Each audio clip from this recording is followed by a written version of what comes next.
salut à vous, bonjour, j'espère que vous allez bien, j'espère que vous allez tous très bien. Dans la vidéo d'aujourd'hui, on va parler comme ça de l'investissement immobilier, la qualité ou alors la quantité. Voilà, dis-moi déjà ce que toi tu préfères. Et pour t'expliquer, je vais prendre tout simplement un exemple concret. On va prendre deux individus qui ont comme ça la possibilité d'investir sur le bien immobilier ici en Allemagne. Les deux ont une crédibilité de 500 000 euros chacun. L'un va dire, ok, non, moi je suis beaucoup plus sur la quantité. Je vais donc aller acheter 5 biens immobiliers de 100 000 euros chacun. Et un autre va dire, non, moi je suis beaucoup plus sur la qualité. Je préfère acheter 2 biens immobiliers de 250 000 euros chacun. Qu'est-ce que toi tu penses? Est-ce que toi, tu choisirais d'acheter 5 biens immobiliers de 100 000 euros chacun? Ou alors, est-ce que tu vas préférer acheter 2 biens immobiliers de 250 000 euros chacun? Dans la vidéo d'aujourd'hui, je vais partager comme ça avec toi mon analyse d'après mon expérience dans le domaine et je te retrouve après l'intro.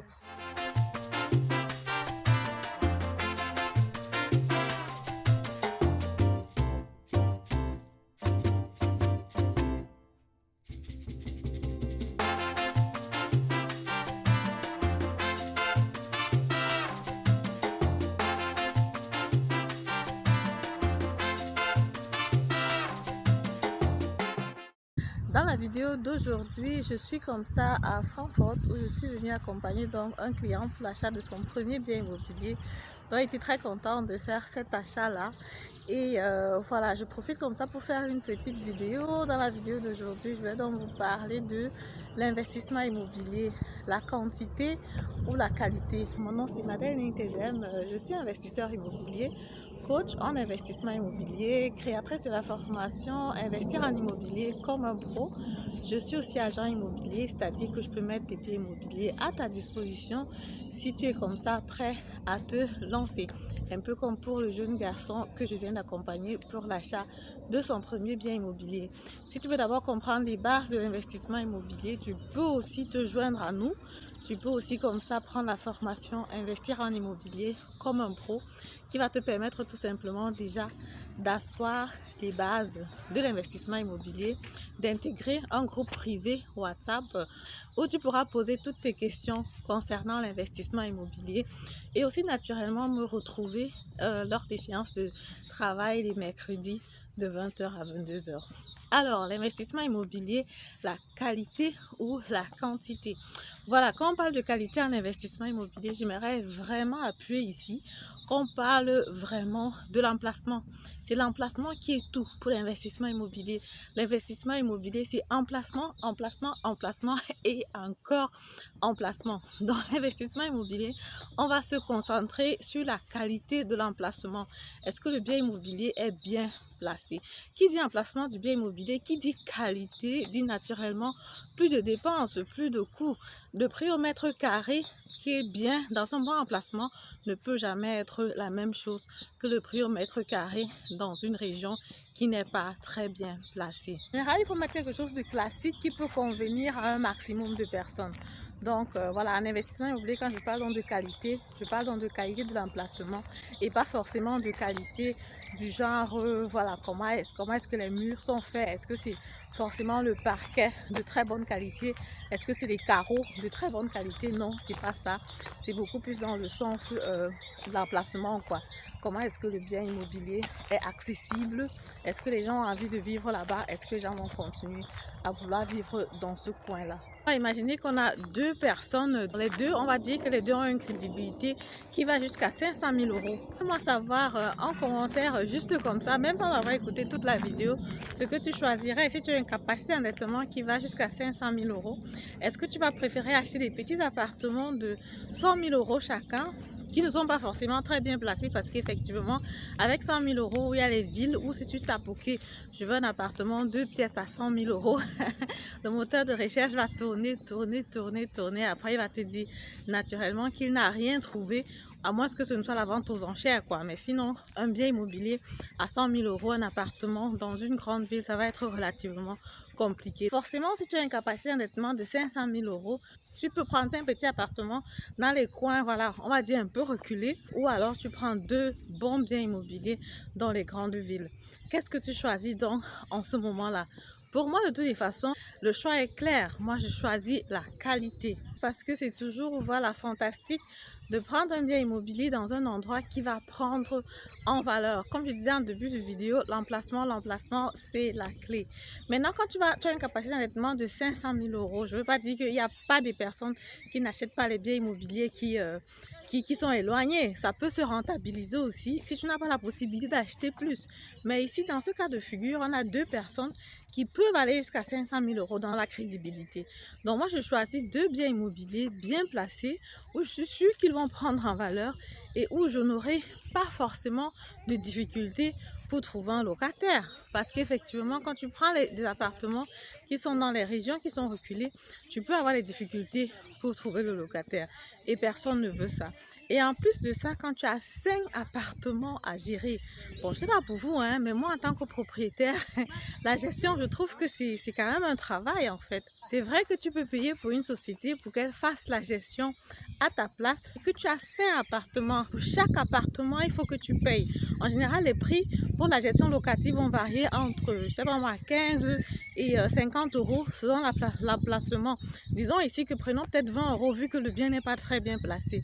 Ça te fait déjà 100 euros par mois que tu dois sortir seulement pour la gestion locative. Et si tu ne veux pas sortir cet argent-là, ce que tu peux faire donc c'est gérer toi-même. Donc ça veut dire que quand tu as 5 appartements, ça fait que tu as 5 locataires à gérer, tu as 5 humeurs de personnes à gérer parce que n'importe comment, les personnes sont toujours différentes quand tu les mets dans ton appartement. Tu as 5 nebenkosten Abrechnung à faire. Il y a la probabilité que 5 personnes t'appellent pour te dire que voilà, j'ai un souci dans mon appartement. 5 contrats de bail à rédiger. Tu as 5 entrées de location mensuelles à vérifier chaque mois. Et je trouve que c'est tout simplement énorme. Pourquoi se donner tout ce travail? Parce qu'effectivement, tu peux aussi prendre 2 appartements qui ont la valeur de 500 000 euros et tu gères tranquillement. Ça va te faire 2 appartements à gérer, 2 locataires à gérer, 2 contrats de bail à rédiger, 2 entrées de location à gérer et 2 nebenkosten Abrechnung à faire à la fin de l'année. Tu es plus relax, tu es plus free. Il y a 2 possibilités que le locataire t'appelle pour se plaindre. Ok, mais après quand tu as 5 c'est quand même beaucoup. Bon, les personnes qui sont pour cette stratégie vont me dire que oui, Madèle, avec ça, je diversifie mon risque. Parce que quand tu prends juste 2 appartements dans les grandes villes, si ces villes-là tombent, qu'est-ce que tu fais? Si tu prends dans les grandes villes parce que tu comptes sur la prise en valeur du bien immobilier, s'il n'y a pas prise en valeur, la prise en valeur du bien immobilier, c'est la spéculation. Souvent, je dis, quand on parle de prise en valeur sur le bien immobilier, on se base quand même sur les études qui ont été faites. On se base sur l'évolution du prix jusqu'à présent. Dans les grandes villes, par exemple, tout le monde a envie d'y être, même sur le plan international. Avec la Covid, on s'est dit, ok, avec le home office, peut-être ça va être que les gens vont vouloir rester dans les campagnes ou s'éloigner et tout ça. Mais là, ce n'est pas le cas. Actuellement, il y a beaucoup de sociétés qui ne gèrent plus vraiment le home office. Il faut venir au travail minimum 2 à 3 fois par semaine. Donc, du coup, on se rend compte que les grandes villes continuent à être attractives. Quand tu vas être comme ça dans la grande ville pour ton investissement immobilier, tu es sûr de la prise en valeur. Ceux qui pensent que c'est la spéculation, qu'est-ce qui n'est pas la spéculation? Est-ce que ton mariage, ce n'est pas la spéculation? Est-ce que tes enfants, ce n'est pas la spéculation? Qu'est-ce qui te fait croire que ça va marcher? Qu'est-ce qui te fait croire que ça va toujours aller sur des roulettes? C'est la même chose que l'investissement immobilier. Il y a un risque toujours. Le risque n'est jamais complètement zéro, mais toujours quand tu ne fais rien, tu n'as rien. C'est toujours bien de faire quelque chose et de calculer ton risque. Donc, ils vont investir dans les petites régions, ils vont diversifier leurs risques. Ils auront beaucoup de travail qui ne va pas forcément beaucoup rapporter, à mon avis, parce que justement, c'est un appartement, c'est un loyer, c'est un stress et tout ça, on n'en a pas forcément besoin. Et surtout quand on a un profil d'investisseur typique, comme les personnes que j'accompagne qui n'ont pas forcément le temps pour s'occuper des locataires et tout le reste, ça fait vraiment beaucoup de travail pour rien. Le seul endroit où je pense que acheter par exemple plusieurs biens immobiliers dans une petite région, c'est vraiment quand tu peux arriver là comme le plus grand des grands, quoi, comme le puissant. Donc genre, tu arrives dans un village, tu achètes une grande parcelle de terrain, tu fais construire, tu achètes le maximum d'appartements possible, si bien que tu peux influencer le prix au mètre carré dans la zone, quoi, au point où c'est toi qui domine le marché en fait. Dans le genre, tu as les appartements et si quelqu'un n'habite pas chez toi, il n'a pas vraiment beaucoup de choix. Tu crées carrément un quartier, quoi, dans un quartier qui est créé, que plus de la moitié t'appartiennent.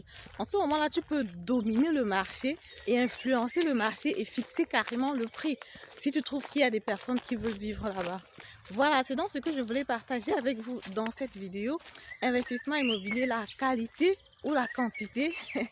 Maintenant, c'est vrai que c'est à chacun de prendre sa décision. Il y a des personnes qui vont toujours acheter des biens dans des régions reculées parce que voilà, en général, ça s'autofinance pratiquement. Mais parfois, il y en a aussi qui vont viser les grandes villes, même s'il faut qu'ils mettent de l'argent là-dessus. Je vous dis donc comme ça, merci de m'avoir écouté. Si la vidéo vous a plu, comme d'habitude, je vous prie donc de me mettre un pouce en haut, de commenter la vidéo, de partager massivement la vidéo. Et on se dit à très bientôt pour la prochaine vidéo. Au revoir.